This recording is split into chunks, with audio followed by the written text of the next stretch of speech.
Hi friends, welcome back to Viprathi story point. ಸ್ನೇಹಿತರೆ, ಮನಗಳು ಅರಳುವ ಸಮಯ ಕಥಾ ಸರಣಿಯ 31ನೇ ಭಾಗವನ್ನು ನಾವಿವಾಗ ನೋಡ್ತಾ ಇದ್ದೀವಿ. ತಡ ಮಾಡದೆ ಕತೆಗೆ ಹೋಗೋಣ. ಆದಿತ್ಯ ಆ ಸಿಗರೇಟ್ ಹೊಗೆಯನ್ನು ಪೂರ್ತಿ ಸ್ಟೈಲಿಶ್ ಆಗಿ ಗಾಳಿಲಿ ಉಬ್ಬಿಸುತ್ತಾ ಒಂದು ಕ್ಷಣ ಮೇಲಕ್ಕೆ ನೋಡಿ ನಂತರ ಮೀಶಾಳ ಕಡೆಗೆ ಪೂರ್ತಿ ಕ್ಯೂರಿಯಸ್ ಆಗಿ ತಿರುಗ್ದ. ಮೀಶಾ ತನ್ನ ಗ್ಲಾಸ್ನಲ್ಲಿದ್ದ ಆ ರೆಡ್ ವೈನನ್ನು ಪೂರ್ತಿ ಎಲಿಗೆಂಟ್ ಆಗಿ ಹೀರ್ತಾ ಆದಿತ್ಯನನ್ನ ತನ್ನ ಚೂಪಾದ ಕಣ್ಣುಗಳಿಂದ ನೋಡ್ತಾ ಪೂರ್ತಿ ಸರ್ಕ್ಯಾಸ್ಟಿಕ್ ಟೋನ್ನಲ್ಲಿ ಮಾತಾಡೋಕೆ ಶುರು ಮಾಡಿದ್ಲು. ವಾವ್, ಆದಿತ್ಯ ರಾಜ್ ಅವರ ಈ ಪರ್ಸ್ನಾಲಿಟಿ ಮತ್ತು ಆ್ಯಟಿಟ್ಯೂಡ್ ನೋಡೋಕ್ಕೆ ತುಂಬ ಚೆನ್ನಾಗಿ ಕಾಣಿಸ್ತಾ ಇದೆ. ಆದರೆ ನಿಮ್ಮ ಮುಖದಲ್ಲಿ ಯಾವುದೇ ರೀತಿಯ ಸ್ಟ್ರೆಸ್ ಇಲ್ದಾಗೆ ಪೂರ್ತಿ ಕೂಲಾಗಿ ಕಾಣಿಸ್ತಿದ್ದೀರಾ. But is it real?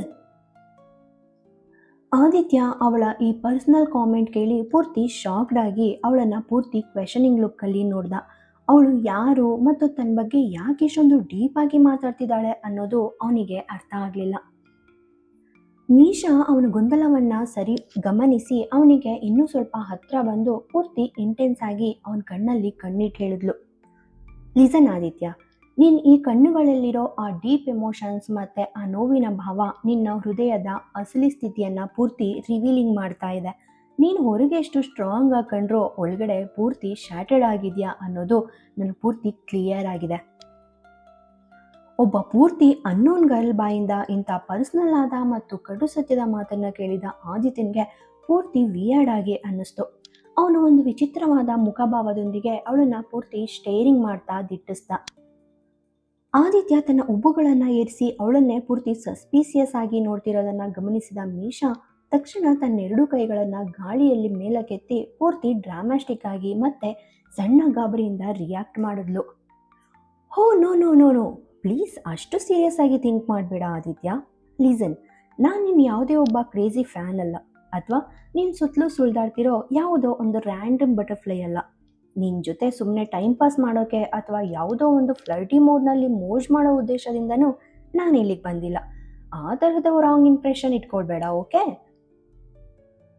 ಮೀಶಾ ಒಂದು ಸೆಕೆಂಡ್ ಗ್ಯಾಪ್ ಕೊಟ್ಟು ಆದಿತ್ಯನ ಆ ಸೀರಿಯಸ್ ಮುಖವನ್ನು ನೋಡಿ ಪೂರ್ತಿ ಎಮೋಷ್ನಲ್ ಕನೆಕ್ಷನ್ ಇರೋ ಹಾಗೆ ಹೀಗೆ ಹೇಳಿದ್ಲು. Just think of me like A sister. ನನ್ನನ್ನು ನೀನೊಬ್ಬ ಲಿಟಲ್ ಸಿಸ್ಟರ್ ಅಥವಾ ಒಬ್ಬ ಆತ್ಮೀಯ ಗೆಳತಿ ಅಂತ ಭಾವಿಸು.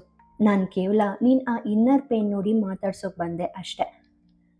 ಹೀಗೆ ಹೇಳ್ತಾ ಮೀಶಾ ಮತ್ತೆ ತನ್ನ ಕೈಯನ್ನು ಆದಿತ್ಯನ ಕಡೆಗೆ ಪೂರ್ತಿ ಕಾನ್ಫಿಡೆನ್ಸ್ ಆಗಿ ಚಾಚಿದ್ಲು. ಆದಿತ್ಯ ಮೀಶಾಳ ಆ ಸಿಸ್ಟರ್ಹುಡ್ ಪ್ರೀತಿಯನ್ನು ಕೇಳಿ ಒಂದು ಕ್ಷಣ ಪೂರ್ತಿ ಡೌಟ್ಫುಲ್ ಆದ. ಅವನು ತನ್ನ ಕೈಯಲ್ಲಿದ್ದ ಗ್ಲಾಸನ್ನು ಕೆಳಗಿಟ್ಟು ಪೂರ್ತಿ ಕೋಲ್ಡ್ ಎಕ್ಸ್ಪ್ರೆಷನ್ನೊಂದಿಗೆ ಎದ್ದು ನಿಂತು ಕೇಳ್ದ. ಬಟ್ ನನಗಾಗ ಅನ್ನಿಸ್ತಾ ಇಲ್ಲ. Every one has a some hidden agenda here. ಯಾರೂ ಸುಮ್ಮನೆ ಬಂದು ಮಾತಾಡ್ಸಲ್ಲ. ಹೀಗೆ ಹೇಳ್ತಾ ಆದಿತ್ಯ ಅಲ್ಲಿಂದ ಹೊರಡೋಕೆ ಪೂರ್ತಿ ರಫ್ ಆಗಿ ಶುರು ಮಾಡ್ದ. ಆದರೆ ಮೀಶಾ ತನ್ನ ಸ್ಥಾನದಿಂದ ಕದಲದೆ ಅವನ ಬೆನ್ನ ಹಿಂದೆ ಆಳವಾದ ಮತ್ತು ಚೂಪಾದ ಮಾತುಗಳನ್ನ ಎಸೆದ್ಲು. ಲಿಸನ್ ಆದಿತ್ಯ, ಕೇವಲ ಆ ವೈನ್ ಒಂದು ಸ್ಮಾಲ್ ಸಿಪ್ ಕುಡಿದ ಮಾತ್ರಕ್ಕೆ ಅಥವಾ ಆ ಸಿಗರೇಟಿನ ಹೊಗೆನ ಗಾಳಿಯಲ್ಲಿ ಉಬ್ಬಿಸೋದ್ರಿಂದ ನಿನ್ನ ಲೈಫಲ್ಲಿರೋ ಆ ಕಾಂಪ್ಲೆಕ್ಸ್ ಪ್ರಾಬ್ಲಮ್ಸ್ನ ನೀನು ಕೇವಲ ಇಗ್ನೋರ್ ಮಾಡಬಹುದು ಅಷ್ಟೆ. ಬಟ್ ಅದು ಯಾವತ್ತೂ ಪರ್ಮನೆಂಟ್ ಸೊಲ್ಯೂಷನ್ ಅಲ್ಲ. You are just running away from the reality. ಮೀಶಾಳ ಆ ಬೋಲ್ಡ್ ಸ್ಟೇಟ್ಮೆಂಟ್ ಮತ್ತು ಸತ್ಯದ ಮಾತುಗಳು ಆದಿತ್ಯನ ಪೂರ್ತಿ ಬ್ರೈನ್ಗೆ ನೇರವಾಗಿ ನಾಟಿದ್ವು. ಅವನು ಹೋಗ್ತಿದ್ದವನು ಸಡನ್ ಆಗಿ ತನ್ನ ಹೆಜ್ಜೆಗಳನ್ನ ನಿಲ್ಲಿಸ್ದ. ಅವನಲ್ಲಿ ಒಂದು ರೀತಿಯ ಇನ್ನರ್ ಕಾನ್ಫ್ಲಿಕ್ಟ್ ಅಥವಾ ಆಂತರಿಕ ಸಂಘರ್ಷ ಶುರುವಾಯಿತು. ಅವನು ನಿಧಾನವಾಗಿ ತಿರುಗಿ ಮೀಶಾಳ ಕಡೆಗೆ ಪೂರ್ತಿ ಅಗ್ರೆಸಿವ್ ಅಂಡ್ ಇಂಟೆನ್ಸ್ ಆಗಿ ನಡೆದುಕೊಂಡು ಬಂದ. ಆದಿತ್ಯ ಅವಳ ಹತ್ರ ಬಂದು ಪೂರ್ತಿ ಇಂಟೆನ್ಸ್ ಮತ್ತು ಶಾರ್ಪ್ ಆಗಿ ತನ್ನ ಆ ಓರೆ ನೋಟದಿಂದ ಅವಳನ್ನು ದಿಟ್ಟಿಸ್ ನೋಡ್ದ. ಅವನ ಧ್ವನಿಯಲ್ಲಿ ಒಂದು ರೀತಿಯ ಸಸ್ಪೀಸಿಯಸ್ ಇತ್ತು. What A confidence. ಬಟ್ ನನಗೆ ಯಾವುದೋ ಒಂದು ಡೀಪ್ ಪ್ರಾಬ್ಲಮ್ ಇದೆ ಅಂತ ನಿನಗೆ ಹೇಗೆ ಗೊತ್ತು? Are you a mind reader? ಮೀಶಾ ಒಂದು ಸಣ್ಣ ಕೀಟಲೆ ನಗು ಬೀರುತ್ತಾ ಪೂರ್ತಿ ಕೂಲಾಗಿ ಉತ್ತರ ಕೊಟ್ಲು. ಲಿಸನ್ ಆದಿತ್ಯ, ನೀನು ಈ ಮುಖದಲ್ಲಿ ಯಾವುದೇ ರೀತಿಯ ನ್ಯಾಚುರಲ್ ಎಮೋಷನ್ಸ್ ಇಲ್ಲ. ನೀನು ಪೂರ್ತಿ ಒಂದು ಬ್ಲ್ಯಾಂಕ್ ಕ್ಯಾನ್ವಾಸ್ ಥರ ಕಾಣಿಸ್ತಿದ್ಯಾ. ಬಟ್ ನಿನ್ನ ಕಣ್ಗಳು ಮಾತ್ರ ಪೂರ್ತಿ ಸತ್ಯನ ಸ್ಕ್ರೀಮಿಂಗ್ ಮಾಡ್ತಿವೆ. ಅದು ನನಗೆ ಪೂರ್ತಿ ಅರ್ಥ ಆಗ್ತಾ ಇದೆ. ಆದಿತ್ಯ ಅವಳ ಈ ಅಬ್ಸರ್ವೇಷನ್ ಸ್ಕಿಲ್ ನೋಡಿ ಪಕ್ಕಕ್ಕೆ ತಿರುಗಿ ಒಂದು ರೀತಿಯ ಸರ್ಕ್ಯಾಸ್ಟಿಕ್ ಸ್ಮೈಲ್ನೊಂದಿಗೆ ನಗ್ತಾ ಹೇಳ್ದ. ರಿಯಲಿ? ನೀನು ನನ್ನನ್ನು ಅಷ್ಟೊಂದು ಚೆನ್ನಾಗಿ ಅಂಡರ್ಸ್ಟ್ಯಾಂಡ್ ಮಾಡ್ಕೊಂಡಿದ್ಯಾ? ಇಷ್ಟು ಬೇಗ ನನ್ನ ಬಗ್ಗೆ ಪೂರ್ತಿ ಪ್ರೊಫೈಲ್ ರೆಡಿ ಮಾಡಿಬಿಟ್ಟಿದ್ಯಾ? ಮೀಶಾ ಪೂರ್ತಿ ಪ್ರೈಡ್ ಮತ್ತೆ ಗ್ರೇಸ್ನೊಂದಿಗೆ ಹೆಮ್ಮೆಯಿಂದ ಉತ್ತರ ಕೊಟ್ಲು. ಕಮಾನ್ ಆದಿತ್ಯ, ಈ ಇಡೀ ಇಂಡಿಯಾದಲ್ಲಿ ಯಾರು ನಿನ್ ಪರಿಚಯ ಇಲ್ಲ ಹೇಳು? Mister Aditya Raj, the powerful CEO of Raj group of companies. ನಿನ್ನ ಸಕ್ಸಸ್ ಸ್ಟೋರಿ ಎಲ್ರಿಗೂ ಗೊತ್ತಿರೋ ವಿಷಯನೇ ಅಲ್ವಾ? ಆದಿತ್ಯ ಅವಳ ಹೊಗಳಿಕೆಯನ್ನ ಕೇಳಿ ಪೂರ್ತಿ ಸ್ಟ್ರೈಟ್ ಫಾರ್ವರ್ಡ್ ಆಗಿ ಅವಳ ಕಣ್ಣಲ್ಲಿ ಕಣ್ಣಿಟ್ಟು ಪ್ರಶ್ನಾರ್ಥಕ ಸ್ವರದಲ್ಲಿ ಕೇಳ್ದ. ಸರಿ, ನನ್ನ ಬಗ್ಗೆ ನಿನಗೆ ಎಲ್ಲಾನೂ ಗೊತ್ತಿದೆ, but what about you? And ನೀನು ಯಾರು? Who are you? ಮೀಶಾ ಒಂದು ಕ್ಷಣ ಪೂರ್ತಿ ಎಮೋಷ್ನಲ್ ಆಗಿ ಆದಿತ್ಯನನ್ನೇ ನೋಡ್ತಾ ಪೂರ್ತಿ ಡೀಪ್ ಅಂಡ್ ಮಿಸ್ಟೀರಿಯಸ್ ಟೋನಲ್ಲಿ ಉತ್ತರ ಕೊಟ್ಲು. I am your shadow. ನಾನು ನಿನ್ನ ನೆರಳು ಆದಿತ್ಯ. ಅವಳ ಆ ಮಾತನ್ನ ಕೇಳ್ದ ಆದಿತ್ಯ ಪೂರ್ತಿ ಶಾಕ್ ಅಂಡ್ ಪೆಟಿಫೈಡ್ ಆಗಿ ಹೋದ. ವಾಟ್? ಏನು? ಅವನಿಗೆ ಆ ಒಂದು ವಾಕ್ಯದ ಅರ್ಥ ಪೂರ್ತಿ ಫರ್ಲಿಂಗ್ ಆಗಿತ್ತು. ಮೀಶಾ ತನ್ನ ಮನಸ್ಸಲ್ಲಿದ್ದ ಆ ಸತ್ಯನ ಪೂರ್ತಿ ಕಾನ್ಫಿಡೆನ್ಸ್ನೊಂದಿಗೆ ಆದಿತ್ಯನ ಮುಂದೆ ಬಿಚ್ಚಿಟ್ಲು. ಐ ಮೀನ್, ನಾನು ನಿನ್ನನ್ನು ಪ್ರತಿಯೊಂದು ಹೆಜ್ಜೆಯಲ್ಲೂ ಫಾಲೋ ಮಾಡ್ತೀನಿ ಆದಿತ್ಯ. ನಿನ್ನ ಆ ಯುನೀಕ್ ಹಾಬೀಸ್, ನಿನ್ನ ಲೈಕ್ಸ್ ಆ್ಯಂಡ್ ಡಿಸ್ಲೈಕ್ಸ್, ಎವ್ರಿಥಿಂಗ್. ನನಗೂ ಕೂಡ ನಿನ್ನಷ್ಟೇ ಫೇಮಸ್ ಮತ್ತು ಪವರ್ಫುಲ್ ಆದ ಒಬ್ಬ ಬಿಗ್ ಆಂಟ್ರಪ್ರಿನರ್ ಆಗಬೇಕನ್ನೋ ದೊಡ್ಡ ಕನಸಿದೆ. ಅವಳ ಒಂದು ಕ್ಷಣ ಮಾತು ನಿಲ್ಲಿಸಿ ಆದಿತ್ಯನ ಕಣ್ಣಲ್ಲಿ ಕಣ್ಣಿಟ್ಟು ಪೂರ್ತಿ ಇಂಟೆನ್ಸ್ ಆಗಿ ಹೇಳಿದ್ಲು. ಆ್ಯಂಡ್ ಸ್ಪೆಷಲಿ ನಿನ್ನ ಈ ಅಮೇಝಿಂಗ್ ಆದ ಆ್ಯಟಿಟ್ಯೂಡ್ ಕೂಡ ನನಗೆ ಪೂರ್ತಿ ಇಷ್ಟ. ಅದನ್ನು ನಾನು ಕಾಪಿ ಮಾಡ್ತೀನಿ. ಇಷ್ಟೆಲ್ಲವನ್ನು ಅವಳು ಒಂದೇ ಉಸಿರಲ್ಲಿ ಪೂರ್ತಿ ವೇಗವಾಗಿ ಹೇಳಿ ಮುಗಿಸಿದ್ಲು. ಅವಳ ಆ ಮುಖದಲ್ಲಿ ತಾನು ಯಾವುದೋ ಒಂದು ದೊಡ್ಡ ವಾರ್ ಗೆದ್ದೆ ಅನ್ನೋ ಗೆಲುವಿನ ನಗು ಇತ್ತು. ಆದಿತ್ಯ ಅವಳ ಈ ಕ್ರೇಜಿ ಫ್ಯಾನ್ ಮೂಮೆಂಟ್ ನೋಡಿ ತನ್ನ ಮುಖದಲ್ಲಿ ಒಂದು ಸಣ್ಣ ಹಿಡನ್ ಸ್ಮೈಲ್ ಜೊತೆ ನಿಧಾನವಾಗಿ ಹೆಜ್ಜೆ ಹಾಕೋಕೆ ಶುರು ಮಾಡ್ದ. ಮೀಶಾ ಅವನನ್ನು ತಡೆದು ನಿಲ್ಲಿಸಿ ಅವನ ಮುಂದೆ ಪೂರ್ತಿ ಗ್ರೇಸ್ಫುಲ್ ಆಗಿ ಬಂದು ನಿಂತಳು. ಅವಳು ತನ್ನೆರಡೂ ಕೈಗಳನ್ನು ಸೊಂಟದ ಮೇಲೆ ಇಟ್ಕೊಂಡು ಪೂರ್ತಿ ಗೌರವಯುತವಾದ ಸ್ವರದಲ್ಲಿ ಮಾತಾಡಿದ್ಲು. ಲಿಸನ್ ಆದಿತ್ಯ, ನೀನೇನು ಮಾಡಿದ್ರು ಅದು ಪಕ್ಕ ಆದಿತ್ಯನ ಸ್ಟೈಲಲ್ಲೇ ಇರಲಿ. ನಿನ್ನ ಥಿಂಕಿಂಗ್ ಮತ್ತು ಪ್ರತಿಯೊಂದು ಆ್ಯಕ್ಷನ್ ಕೂಡ ನಿನ್ನದೇ ಆದ ಆ ಸಿಗ್ನೇಚರ್ ಸ್ಟೈಲಲ್ಲಿರಲಿ. ನಿನ್ನ ಈ ವಿಭಿನ್ನವಾದ ಶೈಲಿ ಕೇವಲ ಯಾರನ್ನೋ ಕೇಳೋದಾಗಲಿ ಅಥವಾ ಏನನ್ನೋ ಪಡೆಯೋದಾಗಲಿ ಅಲ್ಲ, ಅದು ಪೂರ್ತಿ ಅಚೀವಿಂಗ್ ಆರ್ ವಿನ್ನಿಂಗ್ ಮಾತ್ರ ಆಗಿರಬೇಕು. ಅವಳು ಒಂದು ದೀರ್ಘವಾದ ನಿಟ್ಟುಸಿರು ಬಿಟ್ಟು ಆದಿತ್ಯನ ಆ ನೋವನ್ನು ಕಡಿಮೆ ಮಾಡೋ ಪ್ರಯತ್ನ ಮಾಡಿದ್ಲು. ಫಸ್ಟ್ ಆಫ್ ಆಲ್, ನೀನು ಈ ಮೈಂಡ್ ಮತ್ತು ಹೃದಯದ ಆ ಇನ್ನರ್ ಪೀಸ್ನ ಸಾಧಿಸು. ಈ ಲೈಫ್ನ ಉಳಿದ ಎಲ್ಲ ಕಾಂಪ್ಲೆಕ್ಸ್ ಸಮಸ್ಯೆಗಳನ್ನ ನಾವು ಆಮೇಲೆ ಪೂರ್ತಿ ಸ್ಟ್ರಿಕ್ಟ್ಲಿ ಸಾಲ್ವ್ ಮಾಡೋಣ. ರಿಮೆಂಬರ್ ಒನ್ ಥಿಂಗ್, ಲೈಫಲ್ಲಿ ಈ ರಿಯಲ್ ಜಾಯ್ನ ಸಾಧಿಸೋದು ಅನ್ನೋದು ಸುಮ್ಮನೆ ಯಾರನ್ನೋ ಕೇಳೋದು ಅಥವಾ ಪಡ್ಕೊಳ್ಳೋದಲ್ಲ, ಅದು ಕೇವಲ ಸಾಧಿಸೋದು ಮಾತ್ರ. ಸರಿ ತಾನೇ? ಹೀಗೆ ಹೇಳ್ತಾ ಮೀಶಾ ತನ್ನ ಆ ಸುಂದರವಾದ ಮತ್ತು ಸಿಹಿಯಾದ ನಗುವಿನೊಂದಿಗೆ ಆದಿತ್ಯನಿಗೆ ಒಂದು ಸಣ್ಣ ಸನ್ನೆ ಮಾಡಿ ಅಲ್ಲಿಂದ ಹೊರಟೋದ್ಲು.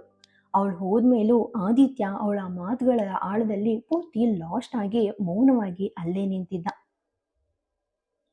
ಕಳೆದ ಹಲವಾರು ಗಂಟೆಗಳಿಂದ ತನ್ನ ಮತ್ತು ಕಮನಾಳ ನಡುವಿನ ಆ ಪೇನ್ಫುಲ್ ಕಾನ್ಫ್ಲಿಕ್ಟ್ ಅನ್ನ ಪರಿಹರಿಸೋಕೆ ಪೂರ್ತಿ ಸ್ಟ್ರಗ್ಲಿಂಗ್ ಮಾಡ್ತಿದ್ದ ಆದಿತ್ಯನಿಗೆ ಮೀಶಾಳ ಮಾತುಗಳು ಒಂದು ದೊಡ್ಡ ಹೀಲಿಂಗ್ ಟಚ್ ತರ ಕೆಲಸ ಮಾಡಿದ್ವು.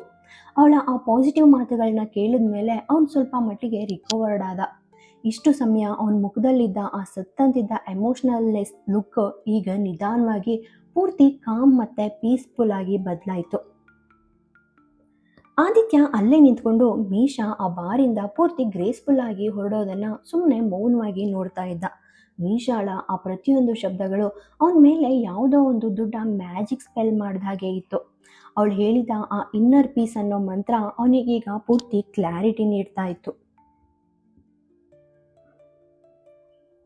ತಕ್ಷಣನೇ ಆದಿತ್ಯ ತನ್ನ ಎಂದಿನ ಪಕ್ಕ ಸಿಗ್ನೇಚರ್ ಸ್ಟೈಲ್ ಮತ್ತೆ ಆಟಿಟ್ಯೂಡ್ ಅನ್ನ ಮತ್ತೆ ಮರಳಿ ಪಡ್ಕೊಂಡ.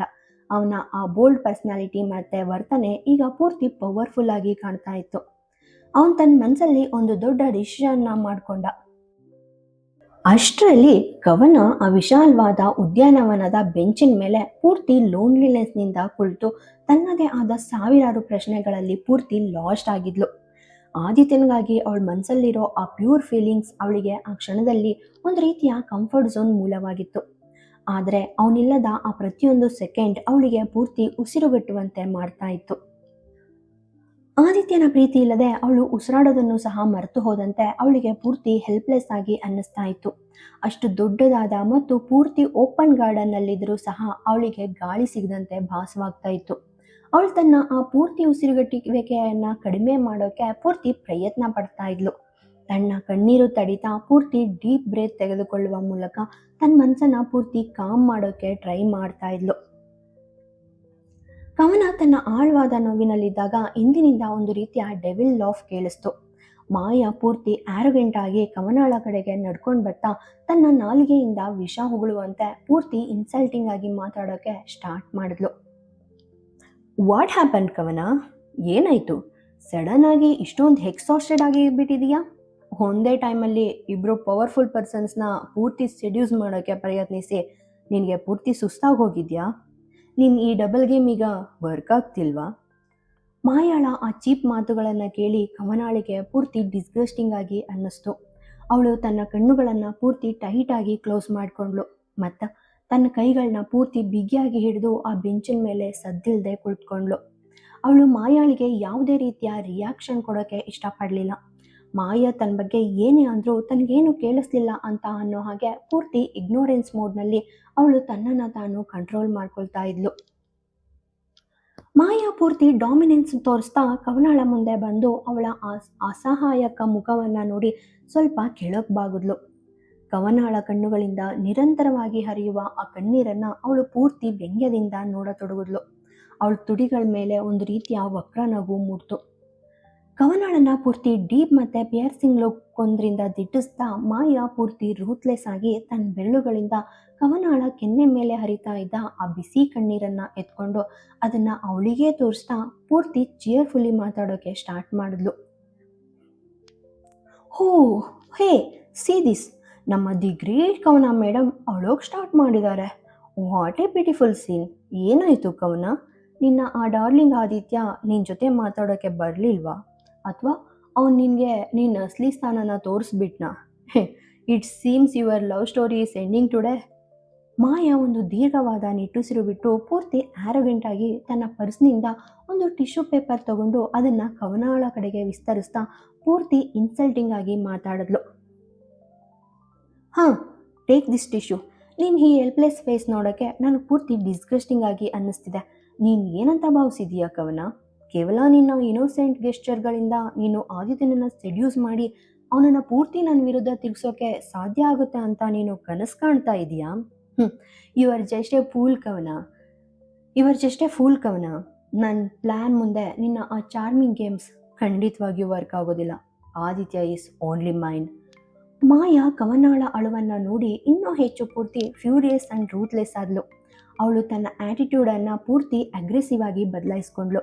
ಕವನಾಳ ಮುಂದೆ ಬಂದು ತನ್ನ ಹಲ್ಲುಗಳನ್ನು ಬಿಗಿದುಕೊಂಡು ಪೂರ್ತಿ ವಿಶಿಯಸ್ ಎಕ್ಸ್ಪ್ರೆಷನ್ನೊಂದಿಗೆ ಕವನಾಳ ಆ ಸಾಫ್ಟ್ ಆದ ತೋಳುಗಳನ್ನ ಪೂರ್ತಿ ಬಿಗಿಯಾಗಿಟ್ಕೊಂಡ್ಳು. ಕವನಾಳಿಗೆ ಮಾಯಾಳ ಆ ಹಿಡಿತದಲ್ಲಿ ಪೂರ್ತಿ ನೋವು ಮತ್ತು ಅಸಹಾಯಕತೆ ವ್ಯಕ್ತವಾಗ್ತಾ ಇತ್ತು. ಮಾಯಾ ತನ್ನ ವಿಷದಂತಿರೋ ಕಣ್ಗಳಿಂದ ಕವನಾಳನ್ನ ದಿಟ್ಟಿಸಿ ನೋಡ್ತಾ ಪೂರ್ತಿ ಕೋಪದಿಂದ ವಾರ್ನ್ ಮಾಡೋಕ್ಕೆ ಸ್ಟಾರ್ಟ್ ಮಾಡಿದ್ಲು. ಲೀಸನ್ ಕೇರ್ಫುಲ್ಲಿ ಕವನ. ನಿನ್ನ ಮನಸ್ಸಲ್ಲಿರೋ ಆ ಯಾವುದೇ ಸ್ವೀಟ್ ಡ್ರೀಮ್ಸ್, ಆದಿತ್ಯನಿಗಾಗಿ ನಿನಗೆ ಇರೋ ಆಸೆಗಳು ಮತ್ತು ಆ ಫೀಲಿಂಗ್ಸ್, ಅವುಗಳನ್ನ ಈಗಲೇ ಪೂರ್ತಿ ಅಲ್ಲಾಡಿಸಿ ನಿನ್ನ ಈ ಬ್ರೈನಿಂದ ಪೂರ್ತಿ ಪರ್ಮನೆಂಟ್ಲಿ ಎರೈಸ್ ಮಾಡಿಬಿಡು. ನೀನು ಯಾವತ್ತಿಗೂ ಆದಿತ್ಯನನ್ನು ಪಡೆಯೋಕ್ಕೆ ಸಾಧ್ಯ ಇಲ್ಲ. And forget him. ಮಾಯಾ ಒಂದು ದೀರ್ಘವಾದ ನಿಟ್ಟುಸಿರು ಬಿಟ್ಟು ಪೂರ್ತಿ ಸರ್ಕ್ಯಾಸ್ಟಿಕ್ ಮತ್ತು ಇನ್ಸಲ್ಟಿಂಗ್ ಆಗಿ ಮಾತಾಡಿ ಕವನಾಳ ಚಾರಿತ್ರ್ಯವನ್ನೇ ಟಾರ್ಗೆಟ್ ಮಾಡಿದ್ಲು. And remember one more thing, ನಿನ್ನ ಈ ಸುಳ್ಳಾದ ಮತ್ತು ಮುಗ್ಧವಾದ ಗೆಸ್ಚರ್ಗಳನ್ನ ಕೇವಲ ಆ ರಾಹುಲ್ ಮೇಲೆ ಮಾತ್ರ ಬೆಳೆಸು.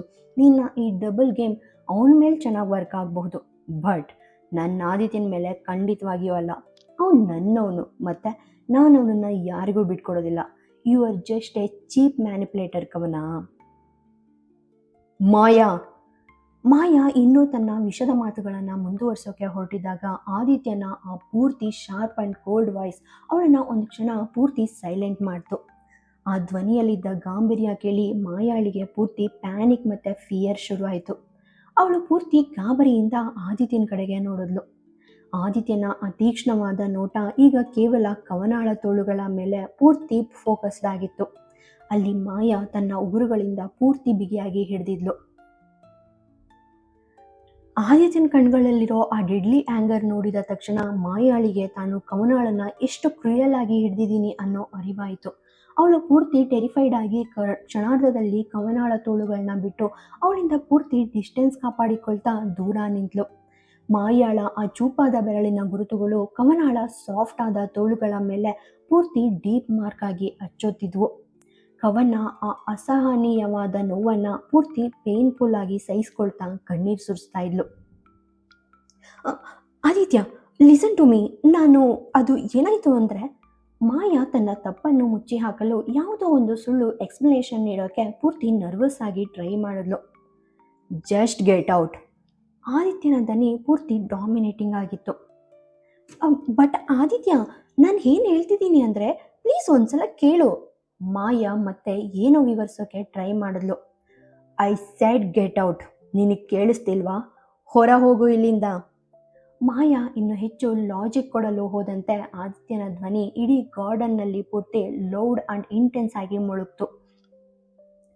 ಆದಿತ್ಯನ ಬರ್ನಿಂಗ್ ಐಸ್ ನೋಡ್ತಾ ಅವನ ಆ ಪವರ್ಫುಲ್ ಗಟ್ಟಿಯಾದ ಧ್ವನಿಯನ್ನು ಕೇಳಿ ಮಾಯಾ ಪೂರ್ತಿ ಭಯದಿಂದ ನಡುತ್ತಾ ಅಲ್ಲಿಂದ ಇನ್ಸ್ಟ್ಯಾಂಟ್ಲಿ ಹೊರಟೋದ್ಲು. ಆದಿತ್ಯ ಇನ್ನೂ ತನ್ನ ಆ ಚೂಪಾದ ಮತ್ತು ತೀಕ್ಷ್ಣ ನೋಟದಿಂದ ಅವಳ ಕಣ್ಣಿನಿಂದ ಮರೆಯಾಗುವವರೆಗೂ ಪೂರ್ತಿ ಇಂಟೆನ್ಸ್ ಆಗಿ ದಿಟ್ಟಿಸ್ತಾನೇ ಇದ್ದ. ತನ್ನ ಒಳಗಿರೋ ಆ ಬಿಸಿ ರಕ್ತದ ಕೋಪನ ಪೂರ್ತಿ ಕಂಟ್ರೋಲ್ ಮಾಡ್ಕೊಳ್ತಾ ಅವನು ನಿಧಾನವಾಗಿ ಕವನಾಳ ಹತ್ರ ಬಂದ. ಕವನ ಇನ್ನೂ ತನ್ನ ಕಣ್ಣುಗಳನ್ನು ಪೂರ್ತಿ ಬಿಗಿಯಾಗಿ ಮುಚ್ಚಿ ಅಲ್ಲೇ ಕುಳಿತಿದ್ಲು. ಆದಿತ್ಯ ಒಂದು ಮಾತನ್ನು ಹೇಳ್ದೆ ಅವಳ ಪಕ್ಕದಲ್ಲಿರೋ ಆ ಬೆಂಚಿನ ಮೇಲೆ ಪೂರ್ತಿ ಸೈಲೆಂಟ್ ಆಗಿ ಕುಳಿತುಕೊಂಡ. ಕವನಾಳ ತೋಳುಗಳ ಮೇಲಿರೋ ಆ ಮಾಯಾಳ ಬೆರಳಿನ ಕೆಂಪು ಗುರುತುಗಳನ್ನು ನೋಡಿ ಆದಿತ್ಯನ ಹೃದಯ ಪೂರ್ತಿ ಮೆಲ್ಟಿಂಗ್ ಆಗ್ತಿತ್ತು. ಅವನು ಅವಳ ನೋವನ್ನು ಕಡಿಮೆ ಮಾಡೋಕೆ ಅಥವಾ ಅವಳನ್ನು ಮುಟ್ಟೋಕೆ ತನ್ನ ಕೈಯನ್ನು ಚಾಚಿದ ತಕ್ಷಣ ಕವನ ಪೂರ್ತಿ ಇನ್ಸೆಕ್ಯೂರ್ ಆಗಿ ಅವನಿಂದ ಸ್ವಲ್ಪ ದೂರ ಸರಿದ್ಲು.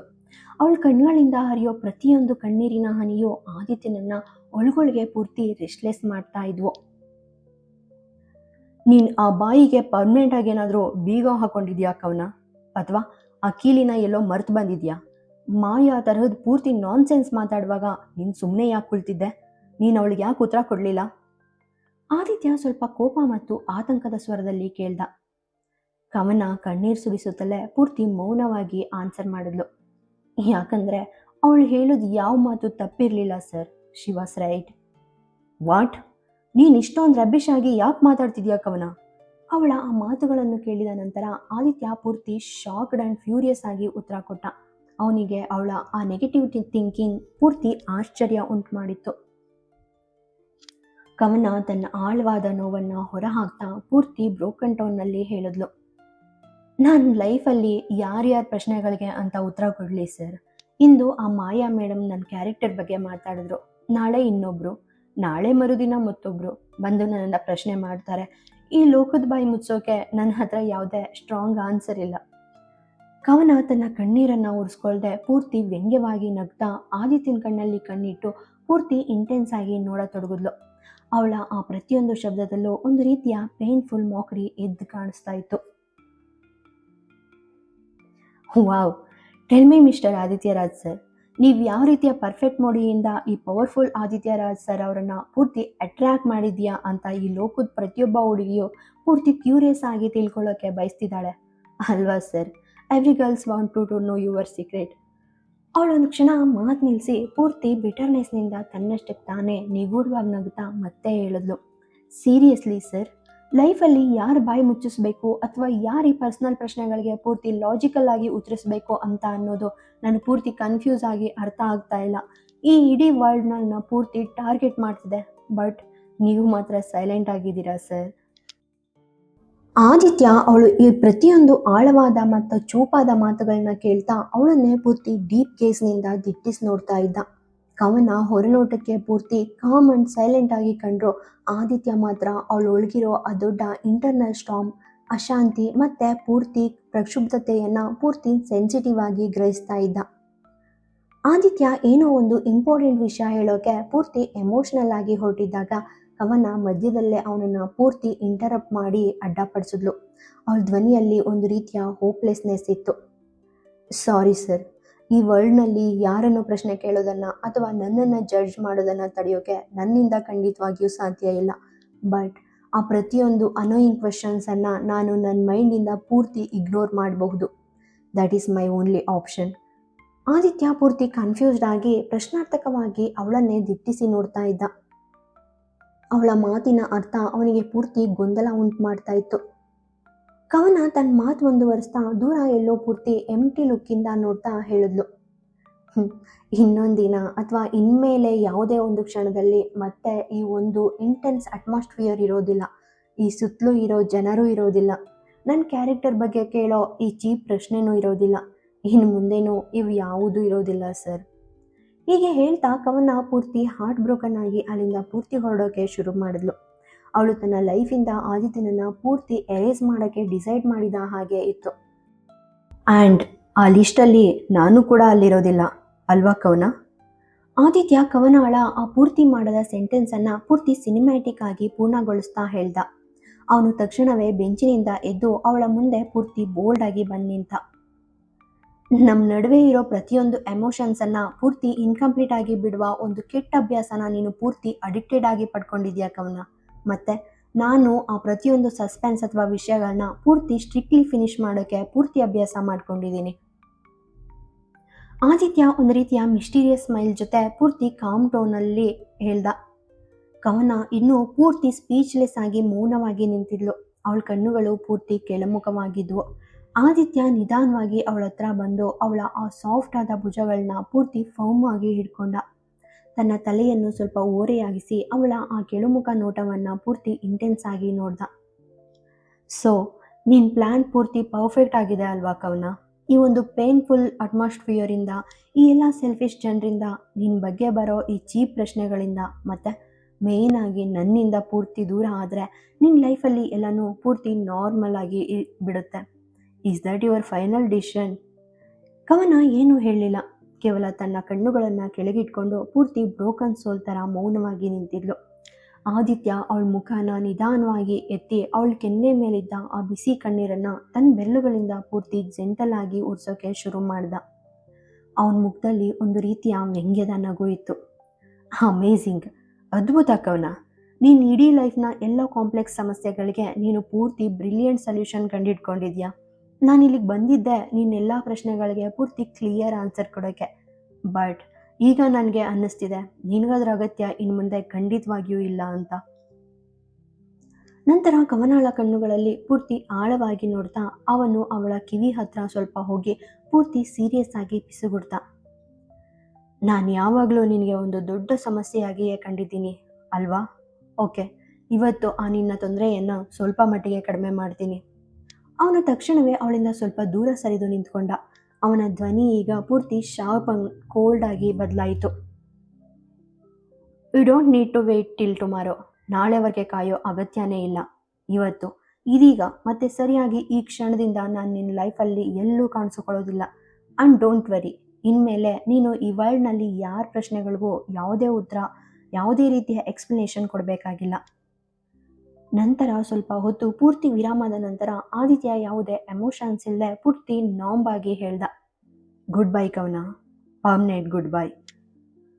ತನ್ನ ಮುಖದ ಮೇಲೆ ಒಂದು ಸೌಮ್ಯವಾದ ನಗುವನ್ನು ಇಟ್ಕೊಂಡು ಆದಿತ್ಯ ಕವನಾಳನ್ನು ಅಲ್ಲಿಯೇ ಪೂರ್ತಿ ಶ್ಯಾಟರ್ಡ್ ಸ್ಥಿತಿಯಲ್ಲಿ ಬಿಟ್ಟು ಹಿಂತಿರುಗಿ ನೋಡದೆ ಪೂರ್ತಿ ಸ್ಟೈಲ್ ಆಗಿ ಅಲ್ಲಿಂದ ಹೊರಟು ಹೋದ.